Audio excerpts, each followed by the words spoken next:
Hello everyone, welcome back to my YouTube channel. I hope आप सब ठीक होंगे और अपना पढ़ाई अच्छे से कर रहे होंगे। तो आप लोग का बहुत ज़्यादा क्वेश्चन एनसीईआरटी से रिलेटेड आ रहा था कि एनसीईआरटी कैसे पढ़ना है, कैसे नहीं पढ़ना है। तो मैं कितना एनसीईआरटी पढ़ी हूँ और कौन कौन सा पढ़ी हूँ। मोस्टली लोग बोलते हैं कि हमें एनसीईआरटी 6 से 12 तक पढ़नी चाहिए, पर जो अपना प्रिपरेशन अभी स्टार्ट कर रहे हैं उनके लिए ये होता है, जो अभी समझना चाहते हैं कि क्या क्या हमें पढ़ना है। तो जो अभी स्टार्ट करने वाले वो पढ़ सकते हैं, लेकिन जिन्हें अब पेपर देना है, जैसे मैं हूँ 71st बीपीएससी देने वाली हूँ, और जो लोग भी देने वाले होंगे तो वो 6 से 12 तक अभी नहीं पढ़ पाएंगे, क्योंकि अब ज़्यादा टाइम नहीं बचा है। और ये मेरा 3 न्यू एनसीईआरटी है, और अभी मैं ना न्यू एनसीईआरटी पढ़ी नहीं हूँ, मैं ओल्ड पढ़ी हूँ और न्यू वाला अभी तक नहीं पढ़ी हूँ। मैं झूठ नहीं बोलूँगी कि मैं पढ़ चुकी हूँ, तो ये अभी मेरा नहीं पढ़ा हुआ है। और ये आप लोग फॉलो कर सकते हैं। ये 12th क्लास की है, भाग 1, 2 और 3, ये 3 बुक है जो न्यू एनसीईआरटी के नाम से है, अभी फेमस, आप लोगों को पता होगा। और उसके बाद आती है ये भूगोल की, जो सबसे ज़्यादा भूगोल में फेमस है। वो सभी लोग पढ़ते हैं, बीपीएससी के लिए तो बहुत ज़्यादा इम्पॉर्टेंट है, इससे बाहर कोई बुक पढ़ने का ज़रूरत नहीं है। जैसे हिस्ट्री के लिए और भी सोर्स है मेरा, लेकिन अभी इसके लिए भूगोल के लिए मैं कोई भी बुक नहीं परचेज़ की हूँ, क्योंकि यही इनफ है भूगोल के लिए, मेंस और पीटी दोनों के लिए। तो क्लास नोट्स और प्लस ये बुक, ये है 11th क्लास की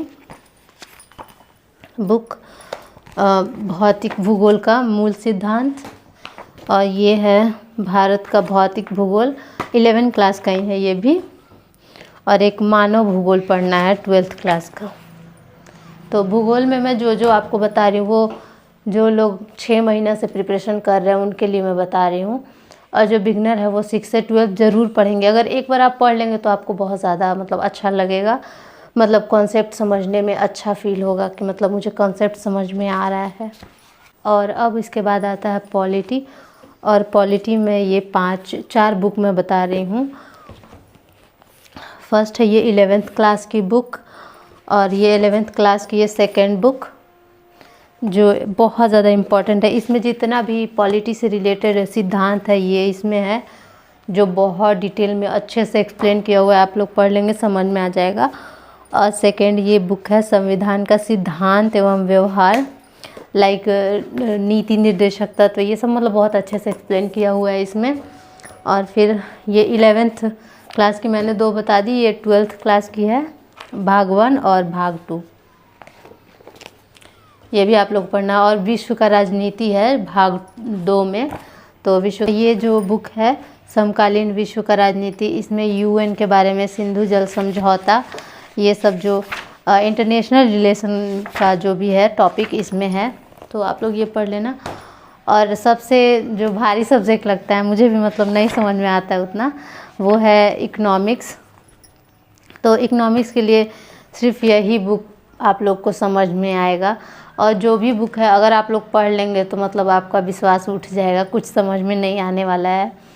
तो बस आप लोग यही बुक पढ़िएगा इकोनॉमिक्स में। और अगर आपको इंग्लिश समझ में आता होगा तो महाराष्ट्र का 2 बुक आता है इकोनॉमिक्स के लिए, तो वो आप लोग पढ़ सकते हैं। और अगर नहीं समझ में आता है तो सिर्फ यही, तो मैं तो सिर्फ यही पढ़ूंगी। और आपके जो टीचर होंगे उन्होंने तो पढ़ाया ही होगा इकोनॉमिक्स, और कोई भी एक बुक ले सकते हैं। तो मेरे पास है नितिन सिंघानिया एक करके बुक, कभी मैं बाद में बता दूंगी, जब मैं स्पेसिफिक बुक का वीडियो बनाऊंगी तो उसमें मैं बता दूंगी आप लोग को। और अब इससे रिलेटेड क्वेश्चन है कि इसको पढ़ना कैसे है। तो जब फर्स्ट टाइम आप पढ़ेंगे तो उसको बस एक रीडिंग देना है, ऐसा नहीं है कि समझ के नहीं पढ़ना है। बस आप बुक उठाइए और अपना रीडिंग, जैसे कोई स्टोरी पढ़ते हैं ना, वैसे पढ़ जाइए एक बार। और फिर सेकेंड टाइम जब उठाइए बुक, तो सेकेंड टाइम में आपको अपना जो भी इम्पॉर्टेंट लग रहा है उसको लाइन करना है, और जब थर्ड टाइम पढ़ेंगे तब नोट्स बनाना है जो भी उसमें इम्पॉर्टेंट लगेगा। और थर्ड रीडिंग करते करते ऐसा हो जाता है, समझ में आ जाता है कि ये चीज़ में मुझे नहीं पता है, और उसमें जो फैक्ट है या फिर कोई कोटेशन है वो सब पता चलने लगता है। मतलब ऐसे शुरू में मुझे भी लगता था कि पता नहीं कैसे एनसीईआरटी करते हैं, कैसे पढ़ते होंगे, कैसे समझ में आता होगा। लेकिन धीरे धीरे मैं एनसीईआरटी पूरा कंप्लीट भी की हूँ और अपना जो मैं पढ़ ली हूँ उसका लाइनिंग भी की हूँ। और ये जो 11th क्लास की भूगोल की बुक है, वैसे तो मुझे उतना समझ में नहीं आया क्योंकि मैं क्लास नहीं की थी, उससे पहले ही ये मैं पढ़ी थी। तो जो जो मुझे समझ में आया कि ये इम्पॉर्टेंट है, तो देखिए आप लोग, मैं लाइनिंग की हूँ। और ऐसे ही अगर आप तीसरा रीडिंग करेंगे ना, तो आपको ऐसे ही समझ में आने लगेगा कि कौन हमारे लिए इम्पॉर्टेंट है, कौन नहीं।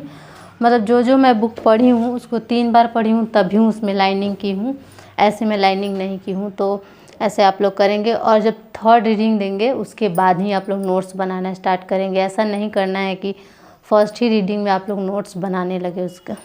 हेलो एवरीवन, तो मैं एनसीईआरटी से रिलेटेड वीडियो बना रही थी, तो पता नहीं कैसे एक क्लिप मेरा मतलब डिलीट हो गया, तो फिर से मैं उसको शूट कर रही हूँ। तो जो ओल्ड एनसीईआरटी है वो वाला वीडियो का क्लिप मेरा पता नहीं डिलीट हो गया। तो ओल्ड एनसीईआरटी जो है ये हिस्ट्री का है, तो मैं पहले दिखा देती हूँ। ये 3 है, एक मॉडर्न है, एक एंशिएंट है, एक मेडिवल है। तो ये जो